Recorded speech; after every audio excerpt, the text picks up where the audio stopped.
to Paul Salmon, and the Bombers move on to 7-4-46, leading Geelong 4-2-26. Well, what can Geelong do, Peter? They're falling down across half forward, and when they do get their chances down close to goal, as Jeffries did before, they mess them up. So I don't know what they can do. They'll have to bolster their half forward zone somehow. You've hit the nail on the head. That's their weakness, Jack. Half forward line. Jackson's doing his job at full forward, but boy, they find it very, very hard to get past that Essendon half-back line. On Seven's big lead, the Bombers lead by 20 points. Second term you're watching. VFL Park, the venue. Neagle back on the ground, I noticed, after his altercation with Kevin Sheedy. Could have been in the back to Baker. The kick doesn't travel far. Byrne can't do a great deal with it. Eventually he did tap it out of the pack, but not before the umpire has said a field bounce would take place in the square. Well, one thing they could do is move Jeffries to centre half back and Reynolds to centre half forward. That is an alternative avenue of attack. As we see Mossop on the left hand, he's doing very well. Mossop. Neagle gets in the hand pass to Madden. Cleverly knocks it on, looking for Brian Wood. Out wide, Ray Byrne, the two number twos. Have a look at him now. Byrne, a very, very good player, Ray Byrne, but he hooks it back high. Oh, little Buse is going to get flattened here, but he just missed by Merritt. Merritt takes the mark. Missed little Buse, though, as we see Merritt going long. He's looking for Salmon. Salmon slips over.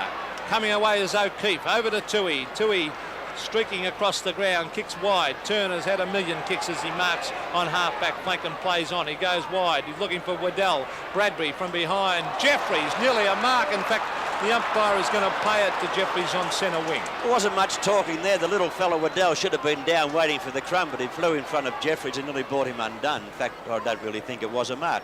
Jeffries kicks into the half-forward zone. Folds wins out, gives it to Wood. Wood goes long with a hand pass, and Danaher gets it over to Carey, who backed up well. Back to Watson. It passed too long for Watson.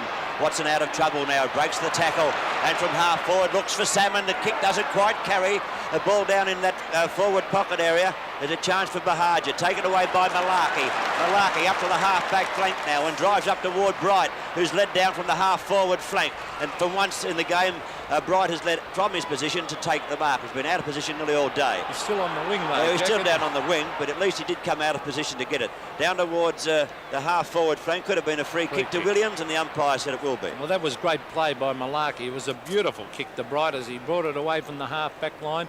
He's got a tremendous job in front of him, Malarkey, playing on Salmon, the way Essendon get the ball down to him. But here's Williams, who a little bit slow, but he's a beautiful ball getter and a beautiful hand passer. Reynolds has been obviously moved to the forward line, and he has marked about 40 metres out from goal, almost directly in front. We'll try and pick up exactly where he is playing. Well, this young fellow came into the game about 2 seasons ago with a boom reputation, but then he didn't go off like a bang. He just fizzed. Now he's doing well for Geelong and kicking that goal, which will bring the Cats back a little bit.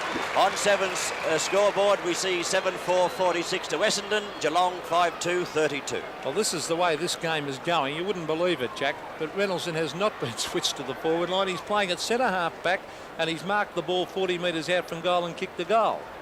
Well, that must be modern football. Well, I don't know, Peter. I have to take your word for it. Yes, he's gone back there. He's gone back to centre back on Merritt. So what can you think about? That's what football's all about. Geelong are all over the place at the moment, but still it did score a goal for them. It's in the centre of the ground. Could have been holding the ball. It was. And Ray Byrne is, there's no doubt about him, he's an honest battler, isn't he, Jack? He's a good player, Byrne. I've never seen him put him in a real bad game. Jackson's led too far upfield. Jeffries goes for the big one. It come tap to Jackson. You can't get the kick. It's been forced out to Walsh. Walsh gets it out further toward Danaher. It's taken here, and the hand pass comes away now as Darren Jackson got the hand pass downfield to Boss. Boss shoots it up further, and there's another chance existing for Geelong now with O'Keefe. He's only 45, 50 metres out from goal. No leads forthcoming. He hasn't scored any goals yet. Well, Geelong have only kicked 5. But there is a chance for him here, and Geelong need this to come back into the game. It won't quite make the length. So Big Jackson will fly at the back as Jeffries in front. The ball on the turf. Van der Haar with it. He's well